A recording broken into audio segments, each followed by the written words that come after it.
Bonjour les amis, je refais encore cette vidéo pour mettre en avant la situation de la diaspora qui d'une part est combattue par nos propres frères ou par nos propres familles au niveau de l'Afrique, d'une autre part par le gouvernement qui devait normalement nous protéger et de l'autre côté de l'Hexagone par les pays d'accueil qui, à chaque instant, émet des lois immigration, sans oublier la population même de ces pays d'accueil qui, à longueur de journée, nous traite généralement comme des pestes. Mais alors, qu'est-ce qu'on a fait de plus pour mériter tout cet acharnement? Je vais donc vous faire écouter une vidéo qui traduit à peu près la situation que vivent de nombreux Camerounais ou même des Africains à travers le monde entier.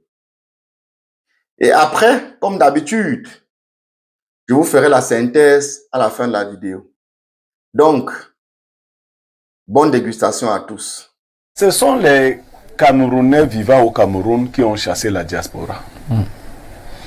Il n'est pas facile de traiter avec un Camerounais. Il faut être courageux, il faut avoir le cardio. Vous comprenez? Le niveau d'insouciance, de malhonnêteté de nos frères vivant au Cameroun a désespéré la diaspora. Avant d'être d'abord une diaspora organisée, il y a une diaspora au niveau des familles. Quand quelqu'un est parti, le premier réflexe qu'il a, c'est de tendre la main à ses frères. Mais il commence avec les moyens qu'il a. Parce qu'il n'y a pas un Eldorado là-bas. Que dès que tu arrives, tu trouves un sac d'argent, on dit voici ta part. Ça c'est pour les gens qui viennent de Yaoundé. Non. Et nous n'avons pas la patience souvent de leur permettre, parce que dans les statistiques, plus de 80% des Camerounais, là nous parlons du Cameroun, hein, des Camerounais qui quittent le Cameroun pour les autres pays vont dans des conditions pas du tout régulières. On n'a que 20% des Camerounais qui vont dans les conditions régulières. Ça veut dire que les autres Camerounais mettent d'abord du temps pour essayer de régulariser leur vécu là-bas. Il faut commencer par là. Mais quand vous avez laissé un pays aussi pauvre que le Cameroun, ici vous êtes 13 dans votre famille. Quand un s'en va, tu dois payer le loyer de tes 12 frères, tu dois payer la scolarité de leurs 83 enfants, tu dois financer les deuils, les mariages, les enseignements. Parfait. Il suffoque un peu de temps. Accompagné donc de menaces, parce que ce sont tes parents qui disent que tu es déjà maudit si tu n'envoies pas ci ou ça. Parce que eux aussi ont donné l'impression que quand on est de l'autre côté, on a beaucoup d'argent. Non. Il faut, et puis il y a un problème institutionnel. Ceux qui réussissent le mieux dans la diaspora, c'est des gens qui ont pris une double identité. Or, vos conditions ici disent que une fois qu'on a l'identité étrangère, on a plus... Comment vous continuez de nous dire cette flatterie, nous qui sommes là-bas, que non, vous êtes toujours d'ici? Non, il y a tromperie là, il y a dol. Il faut déjà que on avait envisagé la création d'un ministère chargé de la diaspora. Tout à fait. Cela n'a pas encore été fait. Je crois que c'est dans la prochaine République qu'on aura ce genre de ministère chargé de la diaspora. Il faut qu'on valorise notre diaspora. La diaspora aide beaucoup de pays, surtout en Afrique de l'Ouest. Au Cameroun, nos mentalités sont réfractaires même à la mise en commun des énergies. Vous envoyez même de l'argent. Il y en a qui ont financé de gros projets, qui ont été plombés, si ce n'est pas par les institutions, mais par les familles.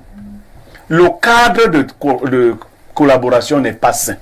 Il faut mettre sur pied un cadre sain pour la bonne collaboration. Très bien. Il faut que les Camerounais restés ici respectent le travail des autres. À moins que vous ayez des frères et sœurs qui font de la prostitution, parce qu'aujourd'hui la prostitution c'est dans les deux sens. Il y a des hommes il y a les bungonos, hein, qui vont en mariage chez les hommes là-bas, pendant que cette forme-là paye beaucoup plus.